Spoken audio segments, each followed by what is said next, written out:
Dr. Gary Habermas is with us. He is a distinguished research professor at Liberty University, and for many years was the head of the philosophy department there. He currently lectures for the PhD program in theology and apologetics for the Rawlings School of Divinity, teaching seminars on apologetic method, evidentialism, early church creeds, and religious doubt. Dr. Habermas is a world-renowned expert on the historicity of the resurrection of Jesus and has 45 book publications that he's either authored, co-authored, or edited, over 70 chapters, essays, and articles in addition, and additional books, has over 100 published articles and reviews, and has done around 2,000 lectures at about 100 universities, colleges, seminaries, and churches, both in the US and abroad. He is currently working on his magnum opus, which is a multi-volume series on his life's work and research on the historicity of the resurrection of Jesus. His first volume, we just was talking about this before everyone came on, his first volume was just published or sent to the publishers. It focuses on the historical evidences surrounding the resurrection of Jesus, and it was only about 1,200 pages in length. And he's planning on having 4 volumes. So will be a tremendous resource when all is said and done. To make a connection for you all with Dr. Habermas through the ministry, ICM has worked with Lee Strobel at some of our ministry events. In Strobel's very popular book, The Case for Christ, one of the scholars that Lee Strobel interviews was Dr. Habermas. And so in that last section of the book, Dr. Habermas and some other very well-known Christian apologists are in that last and final section where they discuss about evidences surrounding the resurrection. There's one more thing that I would want to add on a personal note. So alongside all these accolades and academic achievement, there's one thing about Dr. Habermas that I admire, and that he cares deeply about doing the work of the ministry. He doesn't sit back in the ivory tower of academia.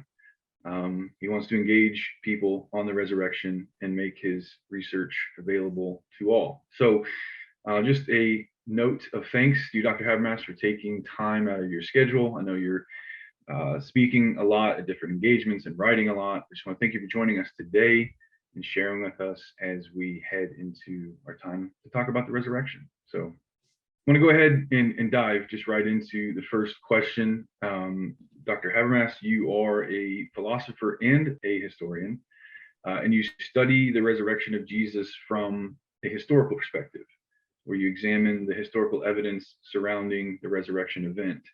You have developed what is known as the minimal facts argument or approach to the resurrection. Could you briefly explain that approach and then share with us the 4 to 5 facts you use the most in your lectures and presentations, and why you choose them as you do? Thank you, Kevin. The minimal facts argument that Kevin mentioned came from my PhD work at a state university. And as the committee approved my topic, we were walking out, and the head of the program said to me, he said, "We don't mind if you do the resurrection." He said, we're liberal here, but he said, we're good liberal. What we mean by that is we don't have to agree with you to grant your PhD. We just want it to be well defended. And he started to walk away, and then he turned back and he said, "Oh, by the way, don't tell us it happened because the Bible said so." And he walked away. Well, my topic was already approved. And my first thought was, I'm going to have to find out what he meant by that to see what grounds I can go on. And here's what critical scholars mean. They do not mean, when they say that, they do not mean don't use the New Testament. They don't mean don't cite the New Testament. They mean don't say something is true because merely citing a verse makes it true. You have to give some reasons and basically use those verses which have backup. Now, we'll be talking, I assume, a little bit about the backup, but that was his response. Only use New Testament verses that have backup. And to give you an example of backup, there are 13 books in the New Testament that bear Paul's name as the author. And of those 13 books, critics, no matter how liberal they are, as long as they're scholars, they're not just people who go off on Christianity, they're trained in the relevant fields of New Testament theology, history, classics, archaeology. They're trained in a relevant field with hopefully a terminal degree. And of those 13 books that have Paul's name, they'll let you use 7 of them. Now, I don't know if you think that's good news not to get all 13. I mean, bad news not to get all 13, or good news that they're going to let you use 7. Because the 7 they let you use are the major books by Paul, namely Romans, 1st and 2nd Corinthians, Galatians, the first 4 there of the Pauline books, and then Philippians, 1st Thessalonians, and Philemon. Those 7. And if you cite verses there, you're fine. Now, that doesn't mean they agree with you, but that means you're fine critically. So I had to learn all this. And what I did was I developed a method where I would use and the number of facts I use go back and forth. It depends on who my audience is. There's not just this number, but I use 6. And the 6 I use right now anyway are that Jesus died by crucifixion. Second one, his disciples had experiences that they believed were appearances of the risen Jesus. Thirdly, this event was proclaimed very, very, very early. And I suppose we'll be talking about that because the information on when they first started telling the story is just incredible, and it's accepted by everybody. Fourth, their lives were absolutely transformed to the point of being willing to die. We do not know how many disciples were martyrs, because some of our material is kind of late on the 12, a little spotty in history. But we can say that those who went out preaching the gospel were willing to die for the message. And somebody might say, well, how do you know they're willing to die? You can't read their minds, can you? And I usually say, well, no, but I can read their feet. And when they keep going into cities where they've already been beat up and thrown out, or where they're in danger of that because it's right next door to a city where it happened, and they keep doing it, that means they're willing to take the punishment in order to preach the message. And then lastly, 2 skeptics, 2 previous unbelievers, James, the brother of Jesus, and Saul of Tarsus, better known as Paul, both became believers because they had experiences that they thought were appearances of the risen Jesus. So they're the 6 I use. These facts are granted, and you can use them, and you push them as far as you can go. Of course, they're not inclined to believe in supernatural events like resurrections, but that's the facts, Kevin. Great. Yeah. So let's take that a little further. So how do you, so you just mentioned that the skeptics will give you those minimal facts, they'll grant them to you, but yet they themselves will say, well, we still don't believe Jesus, rose from the dead. You have good facts, but we won't grant you that. How do you then take those historical facts and say, no, the best explanation that we have for this is that Jesus actually rose from the dead? Because there's 2 separate steps there. There's the facts and then the explanation that accounts for them. So walk us through that part of the process. Yeah, you're exactly right. There's 2 separate facts. One is, I don't mean 2 separate facts like the kind I just mentioned. I mean like 1, 2, 3, 4. But there's 2 separate moves here.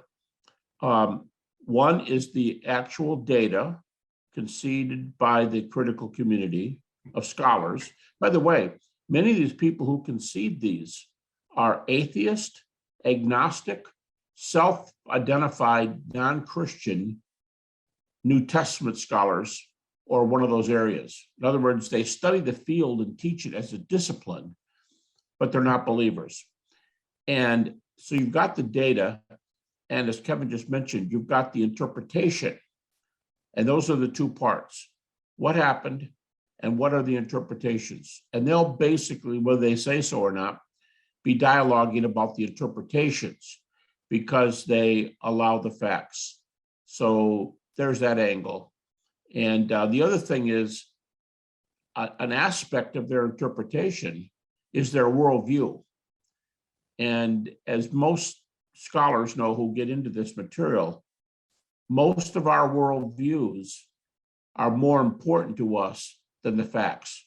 They can allow the facts, but their take on them, if you take a view that there's no such thing as miracles, it's going to take you a while to have the influence of these data points reach into you. And it almost has to reach the point where either the Holy Spirit is really, really moving and you're kind of, overcome by that, or you're convinced by the data. But at the very least, the data can hang out there without an explanation. And they may say they don't believe, but the facts are still out there. And so they're very powerful. I've got a good friend, Greg Kokel, who's another apologist who's out and lecturing. And he has, when someone accuses him, if he's at a university or something, and he's accused of trying to convert the crowd or something like that, he's got this little saying that shows you how influential these facts are. He says, I'm not trying to convert you. I mean, he'd like to, but he'll say, I'm not trying to convert you. I'm trying to put a stone in your shoe. And you know what stones in shoes do?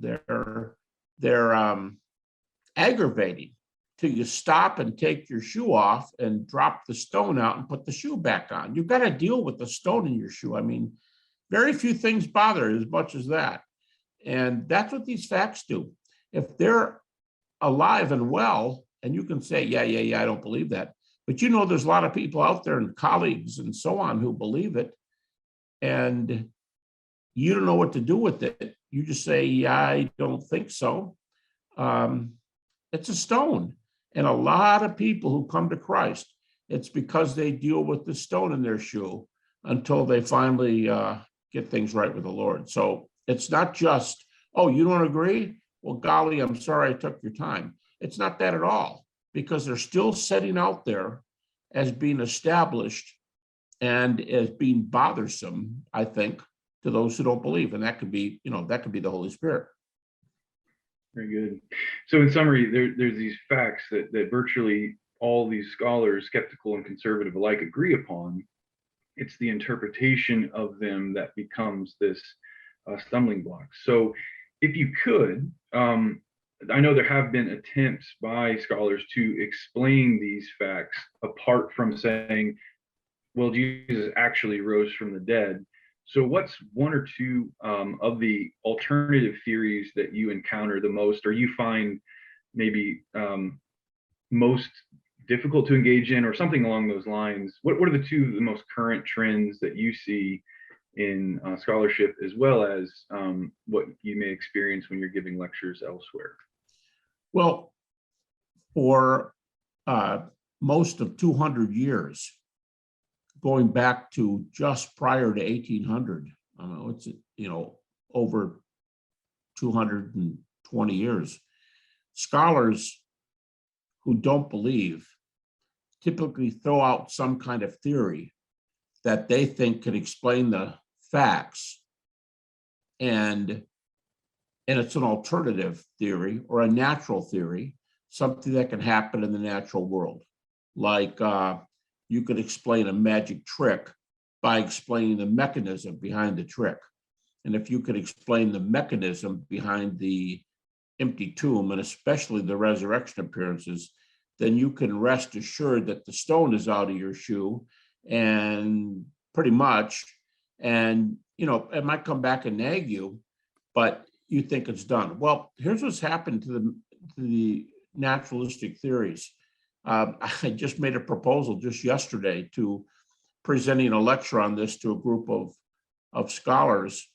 And what I wanted to say in the little description of my lecture is that most critical scholars don't use these theories anymore. Here's a naturalistic theory. Jesus wasn't raised from the dead. What really happened was fill in the blank. And if you don't fill in the blank, in my estimation, you're not really coming up with a naturalistic theory. If you say, Jesus is not raised from the dead, I'm sorry, those things don't happen. That's not really a naturalistic theory. That's what we call a denial. And a denial, in terms of logic, a denial, no, I don't believe Jesus is raised from the dead, is no more valuable than a yes, I believe Jesus is raised from the dead. That's an affirmation and a denial. But if you want to make a natural theory and tell us what really happened, then tell us how to fill in that blank. And they've tried over the years, hallucination, Jesus never died. These things, by and large, are dead in the water. On the Jesus never died, I just co-authored an article with a colleague and a third person who's a medical person, finishing their MD, and plus they already have a PhD from medical school. And we got this published in a medical journal, the Baylor University journal. And we surveyed about 50 scholars on how you die in death by crucifixion, what probably happened to Jesus, and how we know it was dead. It was peer reviewed, and the article was accepted. So you're almost never going to find any scholars today who think Jesus didn't die. So we're on pretty good grounds today. So what happens is generally they don't take you on with naturalistic theories. If they do, if they guess one, chances are that means they're really not up on the data. Because even Bart Ehrman, who's an atheist New Testament scholar, very well-known one, he says, when I was an evangelical, I used to love people to pick those theories because the facts we had would immediately be mounted up against that. And it got to the point where people wouldn't pick theories anymore. So that's kind of what happens. But today, Kevin, I'd say there's very few scholars who will take one theory and go with it. Because if you pick one theory, I'm sure this is the theory, I'm going to fill in the blank with this. The problem is when the facts go up against you, and many, many of them, they come like an avalanche. It's pretty hard then to say, let me try another one. Well, then that makes you look really weak. Your theory makes your theory look weak. So I think we're in good stead on the rational reasons. And of course, we rely on the Holy Spirit. I don't think you can argue somebody into the kingdom. I think God has to get a hold of you. And we rely on either people coming to know that right away, or the stone on their shoes to work on. Very good. So you mentioned just now, like in terms of like rational reasons that people might reject, you really highlighting that there aren't, like in terms of what theory best accounts for the fact, you're saying the resurrection by far best accounts for all of these. So what's the reason the disciples believed they saw the risen Jesus? Well, he rose from the dead. Why did Paul convert? Because he encountered the risen Jesus. So you seem to be implying, and I think you mentioned this earlier, that it really boils down to a worldview issue, and whether or not someone believes either God exists or that miracles can happen. So for someone who engages that kind of dialogue, what would you say there? How do you help someone make that shift in the argument to say, you know what, you've got good facts, you've got good reasons, man, I just don't believe in a place like Narnia or Middle Earth or something like that. It's just too hard for me to believe in the supernatural realm. And what would you do at that point? Yeah, and you raise a good point, Kevin. That is probably the most popular comeback today.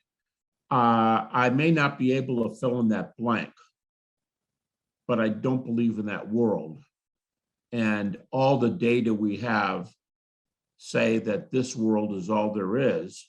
And it's hard for me to mention, as you say, to use your examples, it's hard for me to imagine Aslan or Gandalf or these magical persons who exist in other realities other than a feel-good storybook reality.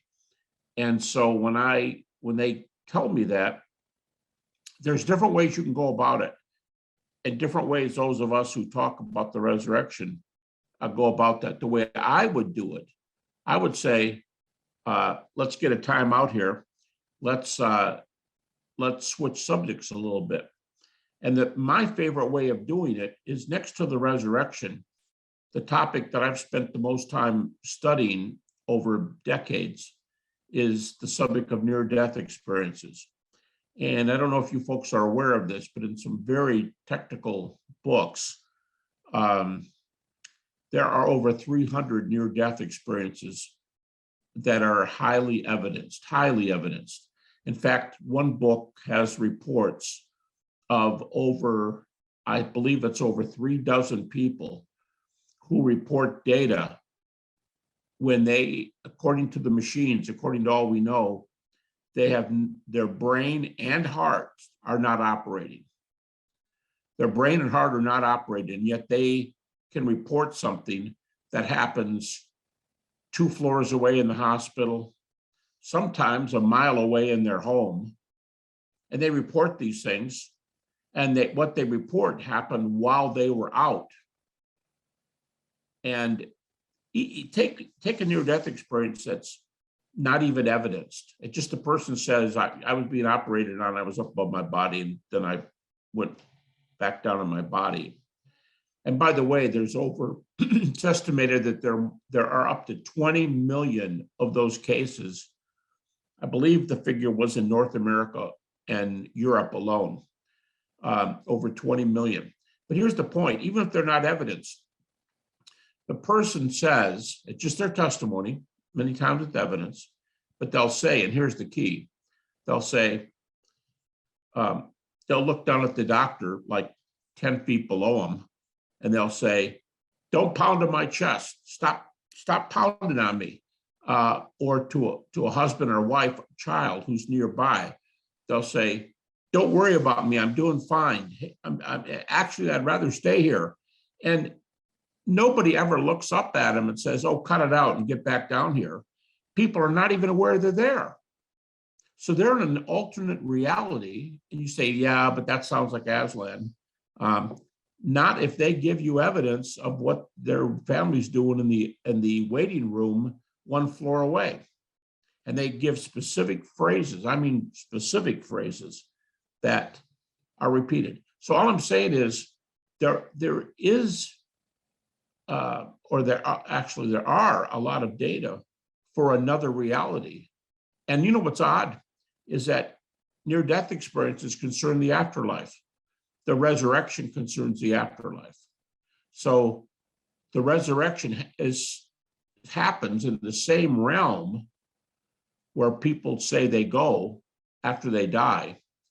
So how can you then deny an afterlife? By the way, folks, this stunned me when I heard it. I was on the way to a big conference this last weekend, and the fellow I was driving with showed me a statistic from one of the best known atheists in the country. And the atheist said, figure this out. The atheist said, and he has a journal that catalogs these things. And he said, about 1/3 of the agnostics and atheists in this country believe in an afterlife. Figure that one out. 1/3 of the atheists and agnostics believe in an afterlife. All right, now you're in trouble, because if 1/3 of atheists will grant an afterlife, why are you rejecting the resurrection? Outside of the fact that you really don't like it, or you don't like the lifestyle that goes with it. So Kevin, I mean, as you know, in PhD studies, here's two areas now that we think atheists don't have a ground for, but many of them admit. One of them is an afterlife, and one of them is an ethical realm, an objective ethical realm. There's certain right and wrong. The example people use is you don't torture babies for fun. And if you do, we call that evil. We don't call that good. So ethics and an afterlife are two of the major views of somebody who is quote unquote religious. And resurrection fits very nicely with those. Very good. I want to shift, and we've kind of naturally been moving this direction, but I want to shift gears just a touch. You also teach a seminar on religious doubt, and I know from your sharing your testimony that that's doubt is something that you are passionate to lecture on because you yourself went through a period of doubt in your life. Could you walk us through a little bit about how your experience with doubt and how the resurrection and your studies kind of helped you through that? Because in our culture today, there's just doubt is rampant, and it should be something that the church kind of welcomes and is okay to wrestle with and to help people walk through. And so could you share us just a little bit about your experience and then how your work on the resurrection helped you with that? Yeah, we said a little while ago that oftentimes a person's worldview trumps the facts. And they allow data according to what they believe about that data. If there are, we've all seen extraordinary events, just normal events in the world that we doubt they could really happen. And then we see the circumstances under which they happen, and a police report or, things that people can measure, a medical report, and we say, wow, this world's a crazy place. And we know things that we initially disbelieve and doubt can be true. But here's the thing about doubt. I worked years ago with a clinical psychologist, and he sent a battery of tests to hundreds of people. And then we went through a doubt survey with them. And the majority of doubters, easily a majority, I'd say maybe 70 to 80%, are emotional doubters. If you give them facts for the resurrection, and they call themselves Christians, and you give them facts, they go out of your office happy. Like, wow, that's great. I got this bedrock to believe in. But if it was on a Monday, they'd be feeling on top of the world Monday night. Tuesday, they're pretty much on top of the world. Wednesday, yeah, sort of up on top of the world. Thursday, less on top of the world. Friday, the doubts are coming back. And by next Monday, they're ready to go to the counselor again. Because what happens is when you give a person who has emotional doubts the facts, it doesn't stick with them very long, because they're what ifing. There's two signs of emotional doubt, at least. And these two signs are very important. If a person comes to talk to me, I'll say, does your doubt hurt? And they will frequently say, hurt. It's the most painful thing in my life. Because really what I'm picturing is you're telling me that what I most want, peace in my Christian belief, what I most want, I will never have. That's what is the result of doubts, or can be. And if you're telling me I can never achieve it, I don't want the new car, the new house, the new job, a lot of money. I just want peace with my Lord. And so if it hurts, that's a sign that it's emotional. And secondly, emotional doubts are often, I don't want to say backed up, they're not really backing them up, but emotional doubts are occasioned by what if questions like this. here's 10 evidences for the resurrection. Well, what if we're wrong? Now, when someone says, what if we're wrong, just to show them what they're doing, I have a tendency to say, well, what if we're right?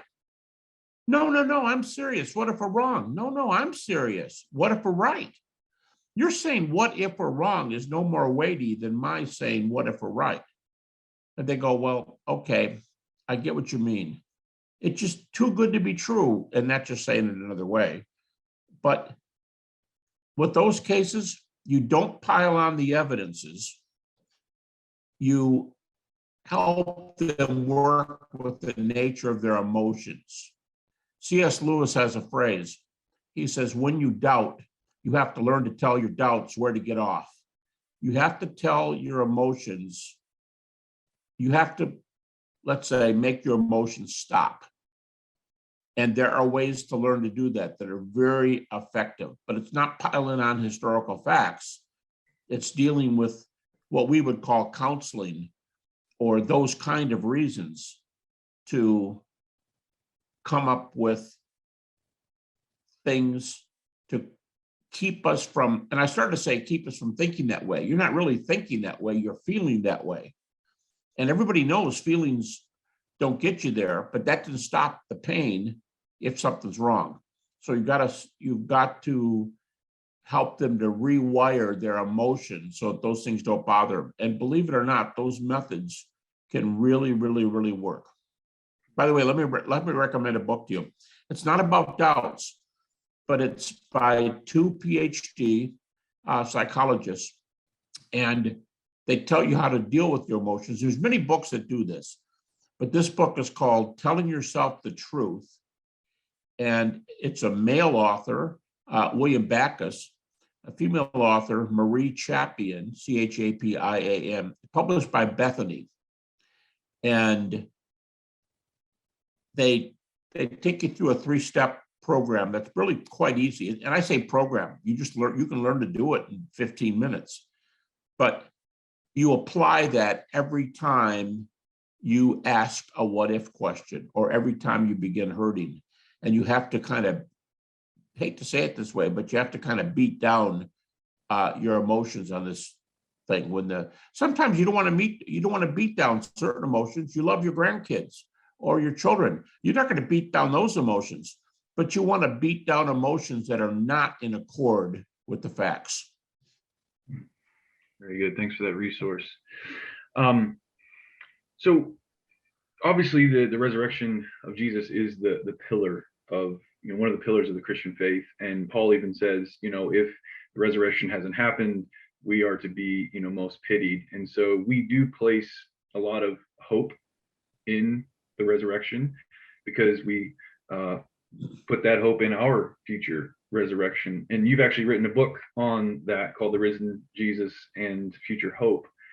Share with us just briefly, how do we apply the truth of the resurrection as a historical event to the spiritual side of things, where we say we can have hope in the face of pain, suffering and death? We can have hope in Jesus's resurrection, that we too will be resurrected one day.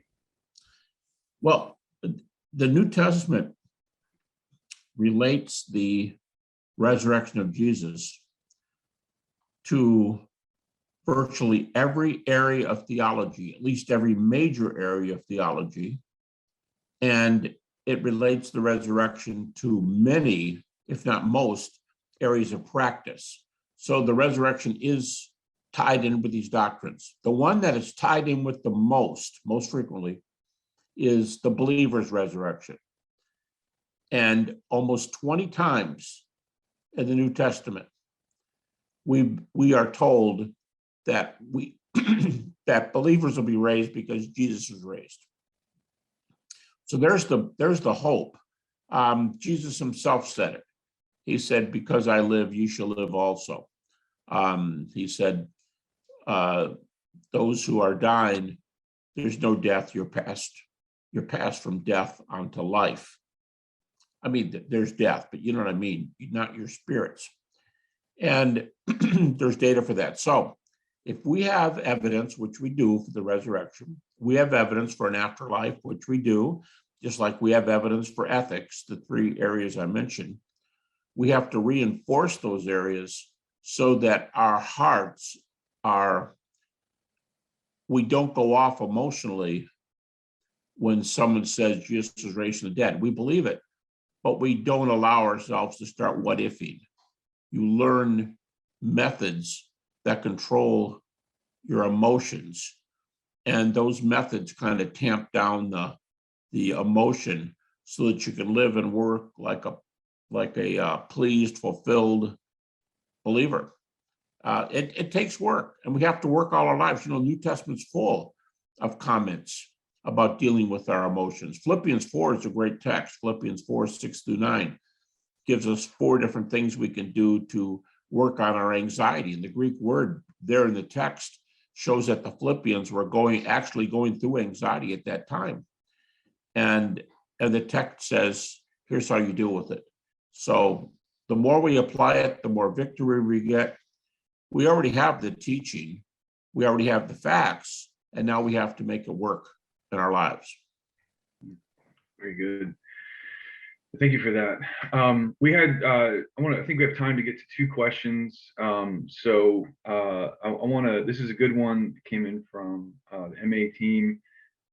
They said Luke 24:36-53, talks about Jesus meeting with the disciples and eating fish and having a meal. You mentioned Paul's Paul's letters, the 7 of them that scholars agree. What about the Gospels as a historical source, historical documents? Do you use those in your presentations? And if not, why or how should we apply those in conversations that we have with others? Yeah, 2 good questions. I generally at least start with Paul because the data mostly come from Paul's epistles, and the critics love Paul. They think he's a good scholar. He was a Pharisee. He knows how to ask questions. He knows how to do research.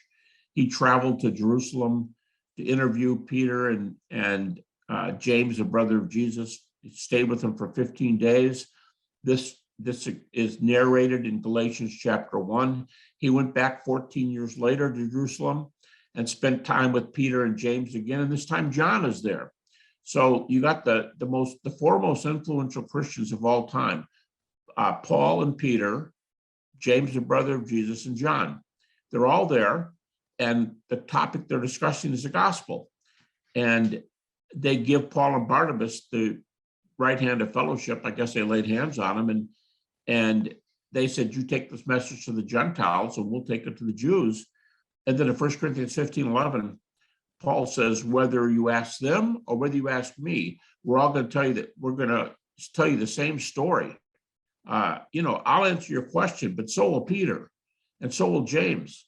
And we've all seen the risen Jesus. And so you've got a lot of testimony here. And as you said earlier, Kevin, you quoted those verses that if Christ has not been raised, our faith is vain. Twice it says, different Greek word, but similar meaning. Our faith is vain. No sins have been forgiven, Paul says, if Christ hasn't been raised.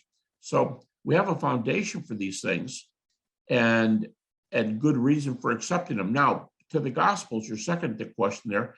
Yeah, I do use the Gospels. I use them quite a bit.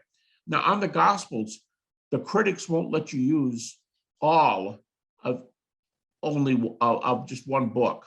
But you have some choices. You can push back.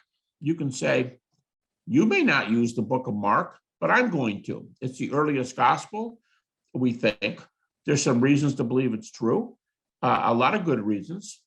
In a recent survey that a former student of mine teaching in the university, a student of his did a master's degree by interviewing over 200 New Testament scholars and asked them who wrote the book of Mark. And these are from the far right to the far left. They have to be scholars that he interviewed, but over 50% of them said Mark was the author, and just over 50% said his main source was Peter. Well, those are important facts. What we do with the Gospels is we use verses that have evidence to back them up. That's hard to explain, but there's a lot of verses like that, and they will they'll let you do it. Anything you can produce data for goes on the table. So, yep, I do use the Gospels. I use them quite widely. But straight for the resurrection, Paul is the strongest. And by the way, I made a comment earlier, haven't explained it yet. Critics believe you can trace the earliest resurrection testimony back to the 30s AD. Now think about that. If Jesus died in 30 AD and the earliest gospel doesn't appear for like 40 years, 40 years isn't condemning. I mean, remember years ago hearing about a veteran of World War II in the 1940s who wrote his memoirs of World War II in the 1990s. 40 years later, interestingly enough, he wrote his memoirs of World War II, and nobody would say you're lying. And he's giving his references. Well, that's what Mark's doing. It's just 40 years. But the resurrection teachings can demonstrably go back to 30s AD. And you say, they admit that? They actually do. Quite a few critical scholars will tell you not only that the resurrection message goes back to the 30s, but that it goes back to the early 30s. One of them, well, more than one, says it goes back to 30. And others will say it'll go back to a year later, approximately. So, I mean, we've got more evidence than we need to do this. It's more like changing hearts that we need. And until changing hearts happens, we're putting stones in shoes. And speaking of evidence, we've now talked about Paul in the Gospels. Is there any historical data outside of the Bible that we can use from sources who aren't necessarily favorable to Christianity? Are there any in existence that we could use to say, yeah, see, they also believe something happened? Yes, definitely. I've got a book called Historical Jesus, and I give about a dozen and a half sources. Now, the bad thing about these non-Christian sources, that they usually only contribute a sentence, or if you've got a paragraph, it's wonderful. But when you put them together, you get over 50 different aspects of the life, death, believed appearances of Jesus and the earliest church. You get those from non-Christian sources. Actually, they don't, this will be strange, sound strange to you. Most non-Christian scholars know they're there. They especially like Josephus, the Jewish historian, and Tacitus, the Roman historian. They're by far the most popular, but they almost never cite them to show something's true. And you say, well, if you like them, why not? And this is interesting, but they don't, because they think Paul beats Josephus and Tacitus every single time.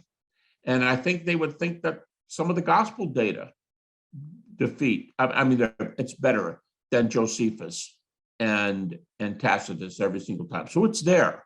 If anybody says, if Jesus is so great, how come they didn't know who he was? Well, they do.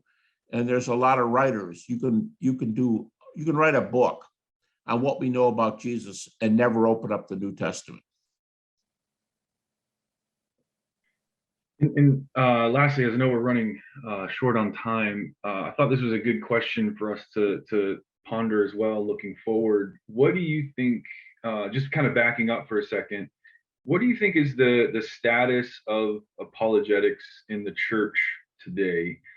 Is it still, as alive and ever as ever? Is it still desperately needed?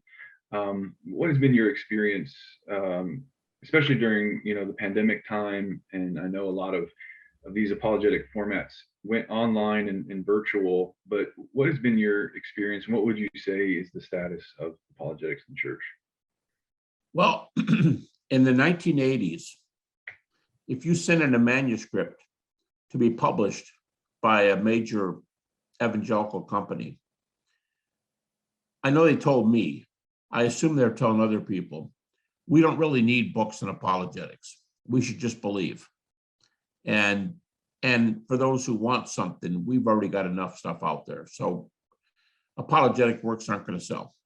Then all of a sudden, in the last 20, 25 years of last century, and then this year, you've had movements come in like the New Age movement, The occult is always with us, and it seems to be stronger right now. You've got new movements like postmodernism, deconstruction. I heard a panel discussion the other day at the conference I was at.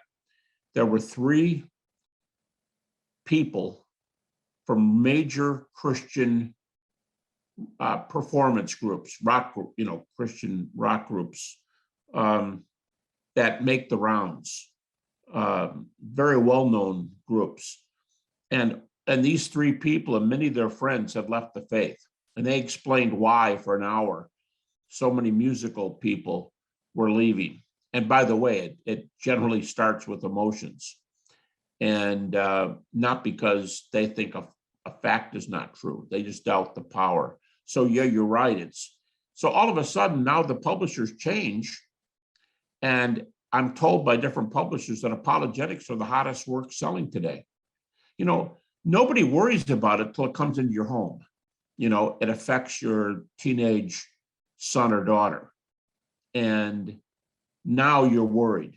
They're hanging around with people. They're saying things that are scary. And now you're looking for answers. So apologetics is hot right now. It's not a be all end all. I mean, it's at least as powerful to work on people's emotions as well, as we've already said. But it's very, very popular today. Apologetics works are being published left and right regularly. In fact, Kevin, you probably know many of our PhD students who, when they publish their dissertations, when they write their dissertations, they've already gotten the books published. They're out there from various publishers. And my current teaching, my research assistant already has about 20 publications. We have another one who has, last time I heard, 4 or 5 books already. So there's a real need for it, and they want to help people. And so you do the right thing, right place, right topic, good reasons, and you get published. Very good. Well, yeah, we are coming up on our time. So I just, on behalf of ICM, the board, any of the other folks that have joined us today, just want to say collectively, thank you for joining us in this most important of weeks on the religious calendar. Thank you for sharing with us about your time and experience on the resurrection. I think you said you have a couple other engagements today, so I know you're busy, but just really want to say thank you for this. This is encouraging, gives us a lot to think about. So I want to close us out in a time of prayer for you, Dr. Habermas. So I will go ahead and close us if you'll join me. So Father, we thank you for this day. We thank you for this time. We thank you for what it means to us. We thank you for the significance of the resurrection. We thank you that we have evidence. We have good reasons to believe that it happened. We're not just asked to believe blindly. We thank you for the life of Dr. Habermas and all the work that he has done and the way that you have worked through him to impact a generation of believers. And we just ask that you give him strength and endurance as he continues to work on his publishing his life's work, so that the church can have that for centuries to come. And lastly, we just thank you, Father, for allowing us to be a part of doing the work of the kingdom. Ask for blessings on the rest of this day, blessings on the end of our week as we head into time of worship on Sunday. We say and ask all these things in Jesus' name. Amen. All right. Thanks very much, folks. Enjoyed it. Thank you. Thank you. Be blessed, everyone.